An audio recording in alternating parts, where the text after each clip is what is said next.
오늘 이 본문은 역시 그 이삭의 아들 그 쌍둥이 에서와 야곱의 문제가 집중적으로 다뤄지고 있습니다. 결국 선택의 문제입니다. 우리가 이 이삭 자체만 보면은 여러분, 이삭과 이스마엘이 있었죠. 한 사람은 선택을 받고 한 사람은 어떻게 보면 약속의 자녀에서 버림을 받은 것처럼 보입니다. 그러나 100번 양보해서 이삭과 이스마엘은 어떻게 다르죠? 배다른 형제입니다. 아버지는 같아도 엄마가 다릅니다. 그러니 좀 다른 선택을 받을 수 있다, 우리가 100번 양보해서 볼 수 있습니다. 그런데 오늘 이 본문에 나와 있는 이삭의 아들 에서와 야곱은 어떤가요? 아빠가 누군가요? 이삭이죠. 엄마가는 레베카. 한 아버지 한 엄마에서 나는 쌍둥이에요. 그런데 오늘 본문에 보면은 23절을 같이 한번 읽어보도록 하겠습니다. 23절 같이 읽습니다. 여호와께서 그에게 이르시되 두 국민이 내 태중에 있구나. 두 민족이 내 복중에서부터 나누리라. 이 족속이 저 족속보다 강하겠고 큰 자가 어린 자를 섬기리라 하셨더라. 이걸 나중에 복음서를 신약을 보면은 하나님의 선택이 이 가운데서 이루어지고 있는 것을 보게 됩니다. 하나님은 우리가 생각할 때 우리의 어떤 능력이나 노력을 통해서 하나님의 선택의 조건이 되기를 원하는데, 전혀 하나님은 그걸 보지 않고 우리가 이해할 수 없는 선에서 하나님은 야곱을 선택하고 에서를 어떻게 보면 버린다는 표현보다는 약속의 자녀에서 배제시키는 이런 모습을 봅니다. 이런 것은 여러분, 우리에게 심각한 하나님의 선택의 문제, 우리의 믿음의 구원의 문제를 재점검하게 합니다. 이러한 것은 제가 유대인과 있으면서 가장 유대인들에게 문제가 뭐냐면은, 그들은 구약의 자녀로서, 아브라함의 자녀로서 절대적인 하나님의 선택을, 민족적인 선택을 믿습니다. 그들은 한 사람 한 사람의 구원도 얘기하지만 민족 전체가 하나님의 언약의 테두리 속에서 모든 민족이 어떻게 보면 한꺼번에, 모든 민족이 하나의 일체로서 이스라엘 민족이기 때문에 하나님의 구원을 받았다, 이렇게까지 주장합니다. 그런데 신약이 와서 보니까 이러한 그들의 믿음에 절대적으로 도전을 줍니다. 왜냐? 하나님은 때로는 유대인을 배제하고 여러분과 저 같은 이방인들을 구원하십니다. 구약에서 이방인의 구원, 유대인을 우선순위하지 않고 이방인의 구원은 사실은 신성모독에 가깝습니다. 있을 수 없는 문제입니다. 그래서 초대교회에 예수님 당시에 많은 유대인들, 대부분이 다 유대인 제자들이잖아요. 여러분, 초기에는. 이방인 제자는 나중에 생긴 거고, 유대인이면서 하나님의 선택을 받아서 이제 예수님의 선택을 받아서 믿음을 가진 그들에게도 항상 이 점은 궁금한 거였습니다. 유대인인 우리가 무슨 또 선택을 받아야 되느냐? 왜? 이미 선택을 받았잖아요. 이미 나는 아브라함의 자녀잖아요. 이미 나는 구약의 후손이에요. 여러분, 여러분의 자녀에게 예를 들어서 이미 여러분의 아들, 딸이 있어요. 여러분의 육신의 자녀들이. 근데 그 자녀를 다시, 너는 내일 다시 네가 내 아들인지 딸인지를 점검받아야 된다. 내가 선택 다시 하겠다. 여러분, 이게 말이 안 되는 거죠, 여러분. 여러분, 이해가 되세요? 오늘 여러분 전화해가지고, 자, 큰 놈, 작은 놈 다 집으로 와라. 내가 오늘 다시 내 아들인가 딸인가 선택하겠다. 자녀들은 틀림없이 따로 모여서 상의합니다.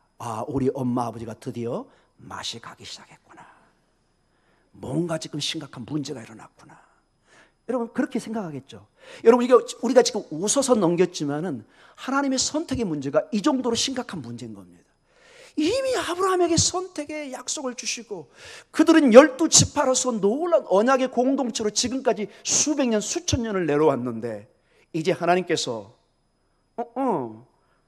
육신의 그걸로 너희가 선택받은 것이 아니라 이제 예수 그리스도를 통한 믿음으로 구원을 받을 것이다.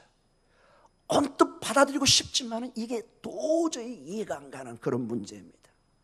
그래서 여러분, 이러한 유대인의 이런 갈등의 이슈의 문제와 또 우리 안에 우리의 구원이 우리의 능력이나 노력이 어느 정도 기여를 하는지, 우리의 노력이나 우리의 능력이 우리가 구원받는데 어떤 역할을 하는지 한번 이럴 때 이런 본문을 통해서 한번 정리하는 것도 매우 중요한 신앙적인 점검의 시간이 될 줄 믿습니다.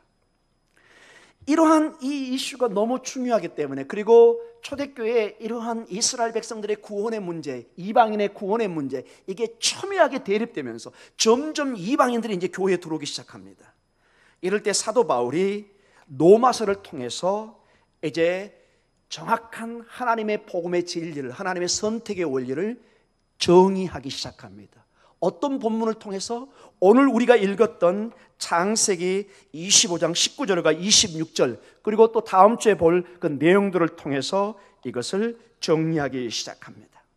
먼저 로마서 9장 6절에 먼저 이렇게 얘기합니다. 사도 바울은 분명하게 얘기합니다. 그 본문을 여러분 계속 펴고 계시기 바랍니다. 그 본문으로 계속 오늘 설교를 해가겠습니다. 로마서 9장 6절에 이런 말씀이 있습니다. 이게 이 로마서 9장은 이방인의 구원의 문제와 유대인의 구원의 문제에 답을 주는 그런 내용들입니다. 같이 읽어볼까요? 그러나 하나님의 말씀이 폐하여진 것이 같지 않도다. 이스라엘에게서 난 그들이 다 이스라엘이 아니요. 사도 바울이 놀라운 선언을 합니다. 너희가 지금까지는 이스라엘 육신으로 태어나면은 무조건 하나님의 구원의 백성으로 생각했는데 노. 이제는 그게 통하지 않는다. 이스라엘에게서 났다고 다 이스라엘이 자동적으로 오토마틱으로 그냥 자동으로 되는 것이 아니라 이제 무언가 달라진 구원의 방법의 내용을 제시하고 있습니다. 그러면서 그 본문의 바로 위쪽에 9장 10절에서 13절에 놀라운 사건을 전개하기 시작합니다. 이거는 믿음이 없이는 이해할 수 없는 내용들입니다. 우리 로마서 9장 10절에서 13절을 같이 읽도록 하겠습니다. 그뿐 아니라 또한 리브가가 우리 조상 이삭 한 사람으로 말미암아 임신하였는데 그 자식들이 아직 나지도 아니하고 무슨 선이나 악을 행하지 아니한 때에 택하심을 따라 되는 하나님의 뜻이 행위로 말미암지 않고 오직 부르시는 이로 말미암아 서게 하려 하사 리브가에게 이르시되 큰 자가 어린 자를 섬기리라 하셨나니 기록된 바 내가 야곱은 사랑하고 에서는 미워하였다 하심과 같으니라. 아멘. 자, 제가 서두에 말씀드렸지만은 이삭과 이스마엘은 하나님의 선택할 때 어느 정도 이해가 될 수도 있어요. 왜? 배다른 형제이기 때문에. 분명히 하갈의 자녀는 하나님의 선택의 길이 아니라고 몇 번을 얘기했습니다. 나는 오직 약속의 씨를 통해서만 구원의 역사를 해가겠다. 그래서 오직 때를 기다려서 몸은 늙었지만 하나님이 언젠가는 반드시 너와 네 아내를 통해서 사라를 통해서 내가 약속의 씨를 주겠다. 자, 그러나 여하간 배다른 형제이기 때문에 하나님이 이삭을 선택하고 이스마엘 버린 거, 어느 정도 조금은 이해가 될 듯 하기도 합니다. 그러나 오늘 우리가 보았던 이 이삭의 아들 에서와 그리고 이 야곱의 문제는 사실은 여러분 우리 로마서 9장 10절을 다시 한번 그 본문에 한번 다시 한번 읽어볼까요? 그뿐 아니라 또한 리브가가 우리 조상 이삭 한 사람으로 말미암아 임신하였으니 한 사람 이삭 한 사람 리브가입니다. 이거는 같은 부모 밑에서 낳았는데 누구는 선택을 받고 누구는 선택하게 하잖아요. 근데 그 선택의 기준이 참으로 놀라워요. 로마서 9장 11절을 보면은 깜짝 놀랄 내용이 나옵니다. 9장 11절입니다. 그 자식들이 아직 나지도 아니하고 무슨 선이나 악을 행하지 아니한 때에 택하심을 따라 되는 하나님의 뜻이 행위로 말미암지 않고 오직 부르시는 이로 말미암아 서게 하려 하사. 에서하고 야곱이 이미 배 안에서 태어나기도 전에, 여러분 복중에 있는 아기가 무슨 죄를 짓겠어요? 아직 태어나지도 않았는데. 근데 이미 하나님의 선택은 어떻게 됐다고요? 정해져 있다는 거예요. 왜요? 저한테 물으시면 안 돼요. 이게 하나님의 방법이라는 것입니다. 이 로마서 9장 저 하반부로 가면 토기장의 비유가 나옵니다. 너희가 왜 나의 선택에 대해서 질문을 하느냐? 토기장이가 자기 마음대로 토기를 빚는 걸 너희는 모르느냐? 너희는 그걸 나한테 물을 자격이 있다 없다? 없다. 피조물은 항의를 할 수 있지만 이런 선택에 대해서 하나님에 대해서 근본적으로 질문할 수가 없습니다. 11절에 보면 중요한 원리가 나옵니다. 그들이 무슨 선이나 악을 행하지도 않았는데, 선을 행한 사람은 우리는 택함을 받고 악을 행하면 택하지 못하고 기본적인 상식을 가지고 있습니다. 우리 사회에서도 선을 행하는 사람은 칭찬받고 악을 행한 사람은 심하면 교도소나 감옥에 보냅니다. 왜? 죄를 졌기 때문에. 어떤 판단 기준을 세웁니다. 그런데 이러한 기준이 서기도 전에 하나님은 오직 하나님의 뜻을 따라서 부르신 이로 말미암아 서게 한다고 말씀하십니다. 그리고 못을 박는, 도장을 찍는 하나님의 선택, 오직 하나님의 뜻에 따라서 결정되는 내용이 9장 13절에 나옵니다. 우리 로마서 9장 13절을 천천히 읽겠습니다. 기록된 바 내가 야곱은 사랑하고 에서는 미워하였다 하심과 같으니라. 아멘. 우리가 이해할 수 없는 내용입니다. 이건 사실 말라기 1장 2절에서 3절 내용입니다. 말라기서에 나와 있는. 우리가 알지 못합니다. 하나님은 누구를 사랑했다고요? 야곱을 사랑했습니다. 그리고 누구를 미워했다고요? 에서를 미워했습니다. 가끔 이런 본문을 보면은 화를 내는 사람에서 하나님 왜 편협하고 공정치 않고 왜 하나님은 사랑이라고 그러는데 누구는 사랑하고 누구는 미워할까? 거듭 얘기합니다. 그 비유에 토기장의 비유가 나옵니다. 그러면 여러분, 우리는 어떻게 이러한 문제를 접해야 될까요? 야곱과 에서의 사건을 이 사도 바울이 인용한 것은 우리 신앙인에게 사실은 심각한 도전을 주는 것입니다. 중요한 예수 그리스도를 통한 하나님 아버지의 관계 속에 우리의 구원의 문제는 우리의 노력의 결과가 아니라 하나님의 은혜의 선택이라는 것입니다. 여러분, 이런 본문을 보면서 왜 에서를 미워하세요? 이렇게 따지는 것이 아니라 부족한 야곱을 선택한, 지금 나를 선택한 하나님께 감사를 배우셔야 됩니다. 이게 중요한 자세입니다. 여러분, 이 자리에서 하나님, 나는 하나님 에서를 미워한 하나님을 미워합니다. 난 믿을 수 없습니다. 어쩔 수 없습니다. 여러분, 이걸로 따지지 말고 야곱같이 연약한 사기꾼 같은 야곱을 선택하시고 나같이 연약한 하나님의 선택, 은혜의 선택을 감사하셔야 됩니다. 감사하셔야 됩니다. 그 수많은 사람 중에 나를 선택하시고 주님의 은혜 안에 하나님의 권속이 되게 한 것, 구원의 반열에 서게 하는 것, 이것을 감사하셔야 됩니다. 사실은 여러분과 저는 미워할 자격도 안 될 뿐더러 시간도 없습니다. 사랑하는 성도 여러분, 우리의 구원은 그래서 사실은 우리의 노력의 결과가 아니라 하나님의 전적인 은혜의 선택인 것을 보게 됩니다. 물론 언뜻 볼 때 우리의 노력과 우리의 인격적인 결단이 필요하고 우리의 고백이 필요합니다. 그러나 결과론적으로 나중에 돌아보면은 우리의 고백 그 자체도, 우리가 하나님 예수 그리스도를 고백하고 구세주로 믿는 그것까지도 하나님의 은혜였던 것을 알게 됩니다. 하나님의 은혜로 내 영혼이, 내 인격이 통해서 그분을 알아보고 믿고 신앙을 고백하는 것입니다.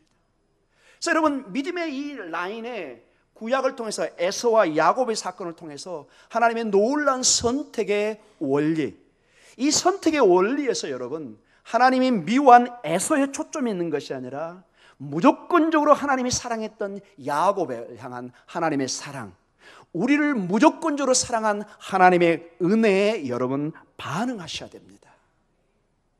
아멘이 많이 약합니다, 여러분. 아직도 에서가 좀 미련이 남죠, 여러분. 이렇게 설교하면 항상 약자처럼 에서가 보여요. 약자처럼. 그리고 뭔가 아쉬워요.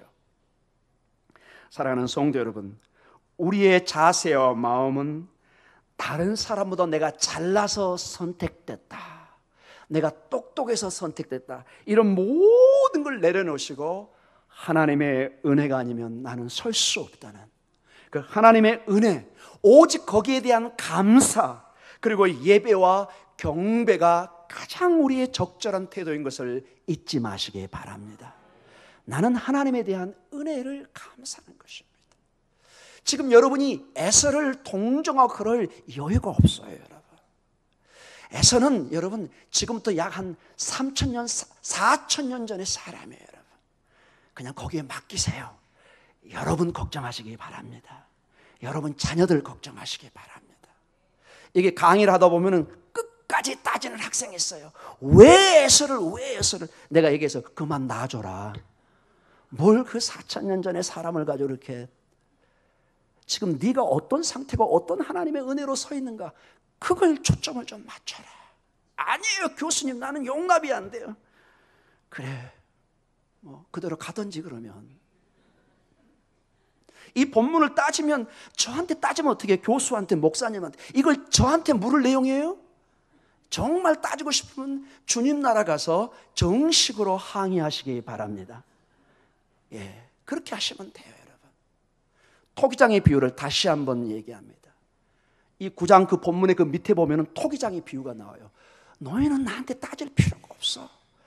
아니, 토기장이 마음대로 뚝배기 그릇도 만들고, 좀 죄송합니다, 오늘 이런 얘기도 할게요. 막걸리 그릇도 만들고, 와인잔도 만들고, 자꾸 술이 나와서 좀 죄송합니다. 주의 마음이란 말이에요. 주의 마음. 이 구원의 문제를 하나님이 어떤 아주 단선적으로 복잡하지 않게 설명하고 있는 것입니다. 그 안에 깊은 내용은 사실 우린 잘 모릅니다. 왜 그렇게 결정하셨는지, 왜 여기에는 이것이, 이 흙이 뚝배기 그릇으로 나왔는지, 왜 이것이 고려 청자가 됐는지, 이게 조선 백자가 됐는지 우리는 알지 못합니다. 그 도공이 결정을 하는 것입니다. 오늘 내가 뚝배기로 쓰이든지 고려 청자나 조선 백자로 쓰이든지 우리는 무조건 하나님 앞에 감사하는 것입니다. 감사. 오늘 내가 하나님 앞에 예배드리고 하나님 앞에 나아갈 수 있는 것, 오늘 내가 찬양할 수 있는 것, 영원한 생명을 논할 수 있는 것, 오늘 11시 예배처럼 강하고 담대한 주의 말씀이 나에게 와닿는 그 마음의 은혜가 있다면 우리는 족한 것입니다. 은혜. 그래서 여러분, 이 하나님의 선택이 오면 항상 은혜의 자리로 다시 돌아와야 됩니다. 하나님의 은혜가 얼마나 감사한지. 내가 바로 그 에서가 될 수 있었는데, 내가 바로 그 버림받은 존재가 될 수 있었는데, 하나님, 내가 누구라고 나를 선택하셨습니까? 하나님, 영적인 원리의 깊은 내면은 알지 못하지만 나를 선택하시고 나를 은혜 가운데 인도하신 주님을 찬양합니다. 이것을 감사하시기 바랍니다. 자, 설교를 마치면서 제가 이 은혜의 문제를 어떻게 한번 논해볼까, 제가 곰곰이, 사실 제가 11시 예배 때 얘기했지만 11시 예배 그 설교 본문을 준비하려고 낑낑대고, 오늘 오후 설교도 이게 대충 할 수는 없잖아요. 낑낑낑 대다가 어떤 지인이 저한테 무슨 메시지를 줬는데 거기에 중요한 한 예화가 있더라고요.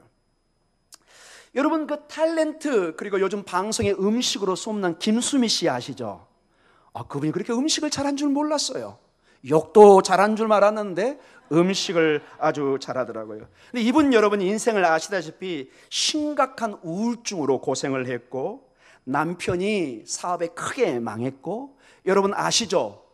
김수미 씨의 시어머니가 누군가 차 뒤로 이렇게 사고로 돌아가시게, 아주 복잡한 일이 있어서 엄청난 정신적인, 육체적인, 재정적인 손해가 있었습니다. 세상 말로 완전히 집이 파산돼 버렸습니다. 근데 여러분, 사람이 이렇게 파산되니까 다 지인이 떠나요. 떠나고 가까운 사람, 가까운 친척 중에 돈이 많은 사람이 있는데 다 멀리해요.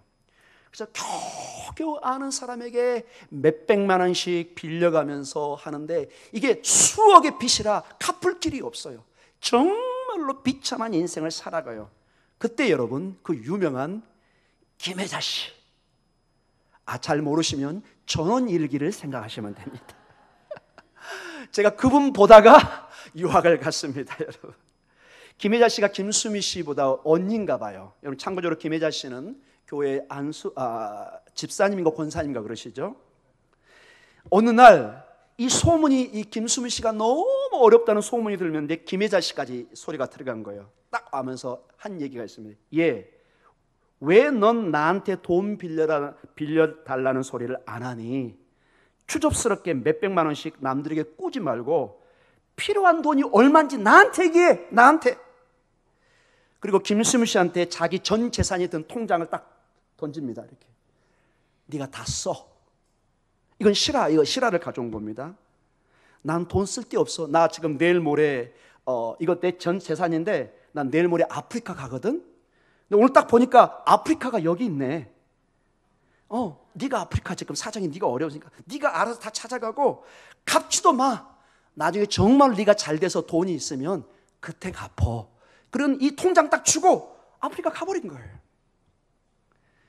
이 김수미 씨는 너무 놀래가지고 세상에 친척도 아니고 그냥 방송국 선배인데 너무 놀래가. 아마 그 돈이 수십억이 됐던 것 같아요. 보니까. 여러분 그거 쉽지 않죠. 여러분 지금 간증이니까 그렇지 저한테 이런 거 요구하시면 곤란합니다. 여러분 절대 저 통장 안 내놓습니다. 여러분 절대 no. 제가 이스라엘에서 돈 잊어버린 거 여러분 아시죠? 그 트라우마가 있어가지고 통장 잘 안 내놓습니다. 제가 지금. 예. 여러분 이 김수미 씨가 돈을 다 갚고, 여러분 지금 아시죠? 김수미 씨는 돈 많이 법니다. 여러분 지금 70이 넘은 사람인데 방송국에 너무 많이 나가고 여러분 다 갚고, 김수미 씨가 나중에 이렇게 얘기합니다. 언니가 아프리카 가서 포로로 납치되면 내가 나서서 포로 교환을 반드시 할 거야. 내 전 재산을 털어서라도 언니는 찾아올 거야. 이렇게 얘기를 했다고 그럽니다. 여러분 이게 은혜라는 것입니다. 그 사람을 믿고 여러분 전 통장을 내놓는다? 저도 이 간증을 보면서 이게 설마 했는데 이게 사실이더라고요. 그래서 제가 이게 가져왔습니다. 사랑하는 성도 여러분, 김수미 씨는 평생을 김혜자 언니를 보면 뭘 생각할까요? 은혜라는 단어만 생각하는 것입니다. 은혜, 말이 필요 없어요. 목동중앙교회 담임 목사도 통장을 안 내놓는데 이 언니가 이런 통장을 내놓고 이런. 사랑하는 성도 여러분, 우리가 하나님을 생각할 때 은혜만 생각이 나야 됩니다. 은혜, 자기 아들까지 내어놓으면서 우리를 사랑했던 그 하나님, 애서는 생각하지 마세요. 다른 사람들 나중에 뭐 돈 잘 안 꿔줬던 사람들 생각할 필요 없이 지금 해결돼서 하나님 앞에 감사한 그 은혜만을 생각하시기 바랍니다. 사랑하는 성도 여러분, 제가 늘 강조합니다. 우리는 사랑하기도 시간이 많지 않아요. 찬양하고 살기도 많지 않아요. 어느 날 돌아보니까 피부에 탄력이 사라지고 있어요. 저만 그런가요? 제가 어느 날 눈이 안 좋아가지고 갔더니 목사님은 눈이 좀 처지고 있네요. 여기 집사님도 계시는데 눈 수술을 좀 빨리 해서 눈을 올려야 된다고. 제가 태어나서 처음 듣는 얘기입니다, 여러분. 이게 탄력을 잃으니까 이게 처지기 시작하는 거예요. 이렇게 통장을 거기에 내놓게 생겼어요 지금. 세상에. 사랑하는 성도 여러분, 감사하셔야 됩니다. 감사. 제 설교에 웃는 경우가 많지 않은데 놀라운 지금 은혜가 넘치고 있습니다. 사랑하는 성도 여러분, 감사하십시오. 우리 시간 많지 않습니다. 정말 많지 않아요. 감사 또 감사하는 가운데 하나님의 은혜가 더 넘쳐서 감사하는 사람이 감사일이 더 생깁니다. 찬양하는 사람에게 찬양의 조건들이 더 생기기 시작합니다.